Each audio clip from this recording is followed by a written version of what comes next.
Part 2 of The Last Ride is here, and it's an incredible journey, man. So without further ado, fantastic episode, a fantastic start, and we've only got 3 more to go. It's time for the redemption of The Undertaker. Let's go.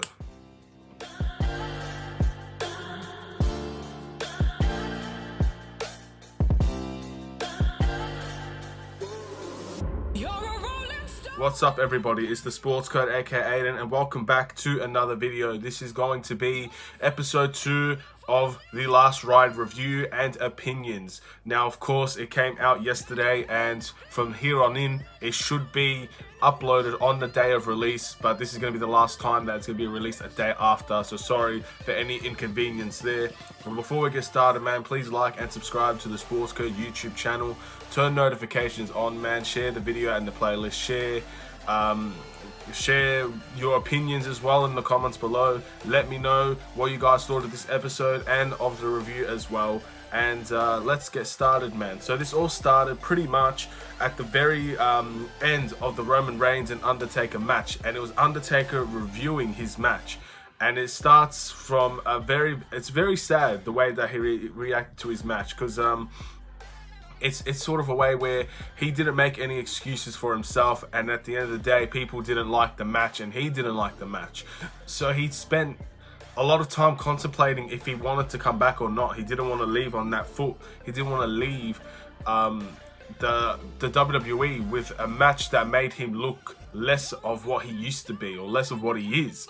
And for that, it took a while for him to recover from something like that. So it ended up going into the point where they started talking about the symbolizing of the Undertaker, taking the hat and putting it into the ring, and taking the jacket and putting it into the ring, and the gloves as well and putting it into the ring, and symbolizing that he was done. But the way that people saw that, they saw it as an iconic moment. They saw it as the Undertaker is finally letting go, and he's breaking character, and he's gonna be this is gonna be the last time that he ever has another match. And at the way that he was feeling at that point, the conditioning and the physical appearance of him, you could definitely see that this is the last time he's ever going to be in the ring. And the match quality was like that as well. But he hated the match, and he hated having that persona of that was a terrible match on him. He wanted more than that. He wanted more than just having a poor standard match as his last. He wanted to go out on the highest of highs.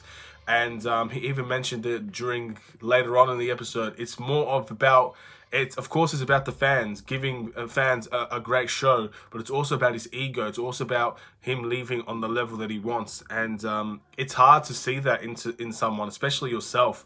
And yeah, like it's very, very good self-evaluation and self-judgment from the Undertaker's part to actually read into what he wanted his last match to be, and knowing that it's not up to the level that it should. So yeah, it goes into his physical condition, man, and it goes into 4 weeks into the future after the WrestleMania match, and it goes into the Undertaker's hip replacement surgery. Now, he already had a hip replacement surgery on his, I believe it was his left side, and he felt amazing. And now the right side was its turn to get a hip replacement. And what made me so inspired by the Undertaker during this segment was not the fact that he was getting surgery, because I think we all knew from the first episode that he was going to get the surgery after the match. It was how many surgeries he's went through his career. When I heard he had over 15 surgeries, 15 surgeries just to perform, man. That's a level of dedication that a lot of people don't reach. A lot of people don't decide to do, man. His body was broken. He's had surgeries on his eyes. He's had muscle replacements, obviously hip replacements. Yeah, man, knee replacements. There's so much that he's went through. And it seemed like he was getting a surgery every year. And that was very inspiring to know that even at the age that he was, he didn't want to give up. And he was willing to put himself through all the trenches of the hard work and the surgeries and the physical conditioning to get back and perform the next year. That's inspiring stuff, man. And that's why people look at him, and people in this documentary look at him, and they look at him as the Mr. Loyalty. They look at him as Mr. Reliable, because he went through everything to ensure that he was able to stay and perform at the highest of levels every single time. And yeah, man, it was a sensational thing for the Undertaker. It was a sensational thing for the people that got to watch him. And now we see the behind the scenes of every single surgery, man. It's from head to toe. That's what Michelle McCool said. From head to toe, he's had surgery, and that's the dedication, man. And the actual process of the hip surgery, one of the finest doctors in the world, I can't remember his name, so apologies for that, but it was in great hands, and the surgery was a great success, and he felt amazing. He felt amazing. He said as soon as he was able to sit in the hospital bed, he felt amazing. He felt so much better. He wasn't limping, and you could tell throughout the entire video, like, there's small things. There are always small things in a documentary that you don't pick up on. But the difference from the way he was walking in the first episode to the second episode was a massive, massive, massive difference. He wasn't limping. He felt good. And I'm not talking about him training. I'm talking about actually walking after the surgery. It felt better, and he looked better. Just even on crutches, it looked 10 times better than the way he looked in the first episode. So those are the small things that you pick up on, and it really makes a big difference to this documentary. Then it goes on to, obviously, because Michelle McCool was pretty much here the entire time this episode, and it talks about the relationship, obviously, he has with his wife and his children, and how amazing it is, and how she deserves a trophy for actually going through what the Undertaker put her through every single match. When it looks like it's his last, it's never his last. And how yeah, man, it took a great deal. And obviously how they met, how she could throw a football, which obviously got Undertaker interested, and you know, the whole thing, the whole relationship of how they came to be. And yeah, man, it's special. We all know Michelle McCool, but anybody that doesn't know Michelle McCool, she's a former WWE diva. At the time they were called divas, and she was very, very good as well. I remember that was the time when I was starting to watch. So I remember Michelle McCool first coming in, and she wasn't the greatest, but over the time that she was there, and obviously as majority of the fans at my age were watching back then when she was starting, she became better and better and better, to the point where she was probably the best heel in that women's division at the time. Everybody didn't like her because she was so good at her character. So yeah, for anybody that doesn't know, that's who Michelle McCool is. And obviously she gets the misinterpretation because apparently people think she's good because she was Undertaker's wife. Obviously that's not true, and that's just people being ignorant and arrogant and don't know what hard work is. So for people who actually think that, you got to be realistic, man. Come on, don't be stupid. Anyway, yeah, and that whole their relationship, and yeah, Undertaker said, I don't know what I would do if she wasn't there. And yeah, so a lot of inspiring stuff. And again, I would say, please go watch this yourself if you have the opportunity. If you have the network or you could find it anywhere, please watch this episode and watch the entire documentary, because yeah, I'm talking about their relationship, but obviously it would mean a lot more if you watch what they said about it, because you will get the feelings and the emotion that when they're both talking that I can't give to you. So yeah, I recommend you do go watch this if you have the opportunity. It's been a hell of a documentary, man. I've been really impressed. I didn't think that it would be as interesting as I found it, but yeah, man, it's been very interesting. I never knew the Undertaker would open up like this. And it goes into his contract negotiation, because at the time, this was 3 months after his surgery. At the time, Undertaker was basically out of contract, and he didn't know if he was going to be in the ring or not. And after a long talk with Vince McMahon, who's obviously his best friend, would take a bullet for him. And yeah, their relationship was sensational between Vince and Undertaker, working from the very beginning all the way till now. They've grown together. They've become what WWE is. And when the most inspiring thing was when one of the people behind the camera is asking the question, what does the Undertaker mean to you and to the WWE? And Vince McMahon couldn't answer that. That was, for me, very, very telling of what he actually meant, because that means to me that words can't describe how much Undertaker meant to the business and how much he meant to Vince and to the WWE. Words can't describe it, so he wasn't going to put words in there.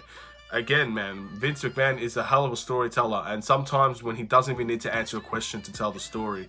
And yeah, that was a phenomenal thing, and that really made me happy, man, because yeah, he's right. Look, if Undertaker wasn't here, would WWE still be alive today? I mean, obviously, a lot of people would say, of course, WWE would still be alive. They'll just find someone else to take their spot. But Undertaker's one of a kind, and if you think about it, WCW probably could have taken over if Undertaker wasn't there, because he was a draw the entire time. Who would be a draw like the Undertaker back then besides Stone Cold and The Rock? And all, you know, there are obviously superstars there, but Undertaker, Mr. Consistent, Mr. Reliable, and that's why I think he's the GOAT compared to all of the other guys, because he was there for so long and he's still here now. And yeah, and he basically said to Vince McMahon during the contract negotiation, if you need me, I'll be there. I'll train for the event. I'll train in case anybody gets injured, and if someone does get injured, he'll be there. So flash forwards to the Royal Rumble, and this time Undertaker's not competing. Usually when Undertaker's at an event, he's going to compete, but this was actually Michelle McCool who was competing, and she did very well. I remember that Royal Rumble match fondly because it was the first one, and they put on a hell of a show, and that was a great performance by Michelle McCool. She had a lot of eliminations, and she did good, and people were chanting. I remember people were chanting at that Royal Rumble that she still got it, and she probably does. I don't know how old she is, but it looks like she could still go, and I don't know. Obviously, it's her choice, just like it's the Undertaker's choice, and she chose to take a back seat a little bit. Maybe we'll come back every Royal Rumble. We'll see. And yeah, but during that time, he got requested to have a match with John Cena. Now, we all know what this turned out to be, but this is the story behind that. With John Cena, again, when one Mr. Reliable meets another, these two are the greatest that could ever step foot in a WWE ring together at the same time. It's obviously a dream match, and The Undertaker did not refuse it. He said he would give an answer by the Elimination Chamber. And of course, when you get offered a match with John Cena, just like if you're John Cena, you get a match offered with The Undertaker, how do you refuse that?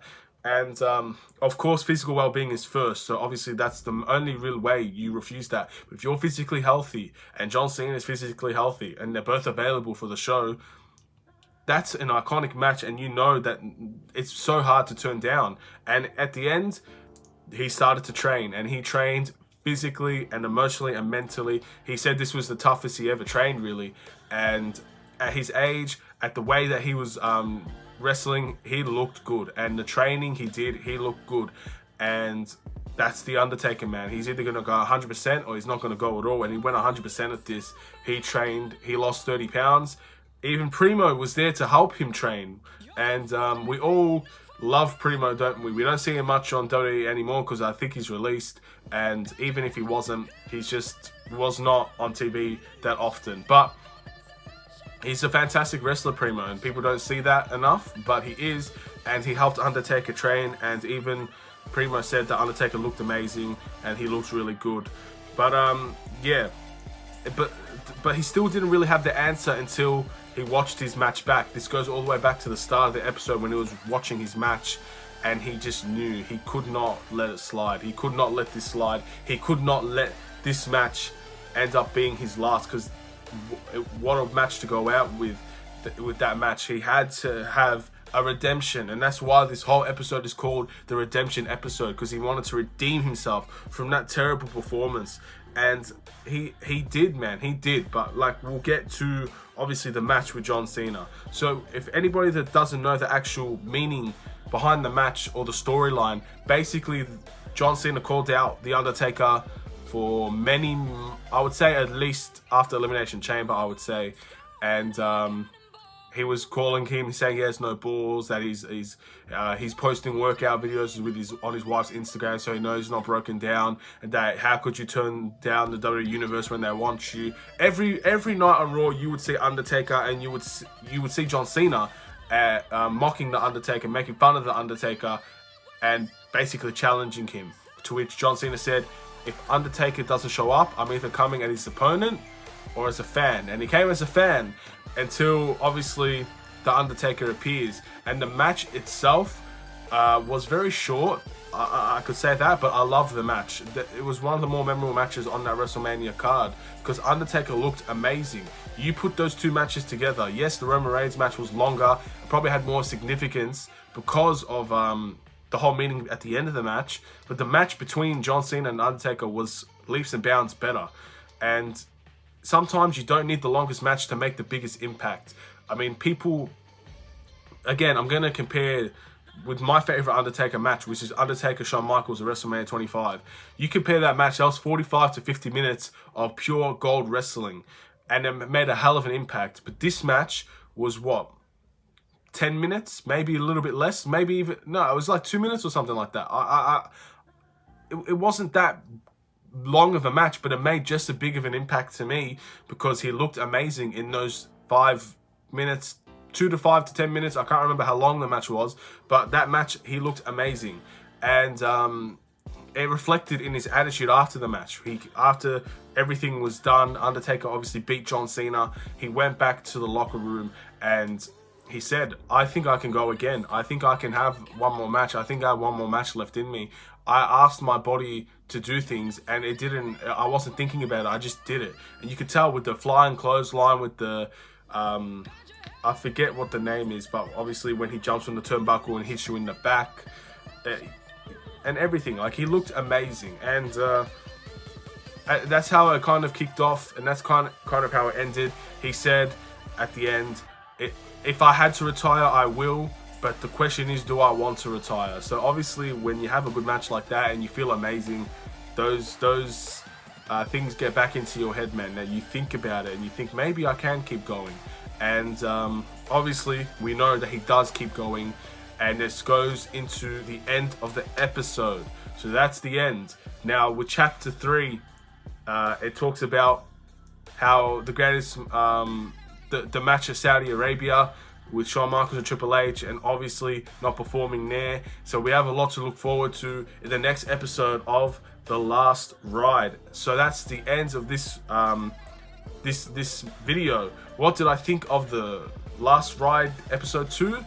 With the redemption, I thought this was I thought this was good. And to be honest, I don't want to knock The Last Ride, The Last Dance from Michael Jordan's documentary, but so far this is getting a little bit, for me at least, this is a little bit better than that, because I don't know, it's just something about it that's more intriguing. Like with Michael Jordan, it's I don't know, it's different, but I don't want to compare the two.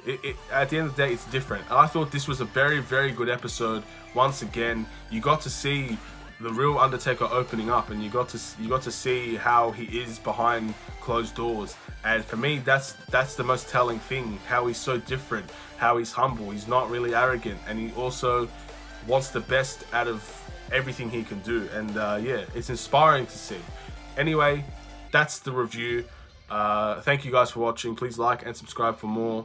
The Last Ride review episodes should be every Monday for Australians, every Sunday I believe for the people in the US. WWE Network, please go watch it yourself. I hope I can make this review justice, because at the end of the day, if you listen to this review and then you feel like you need to go watch it yourself, then I've done my job, because you're gonna not miss out, man. You're gonna have a hell of a time watching this documentary. Anyway, have a wonderful and safe day. Take care and peace.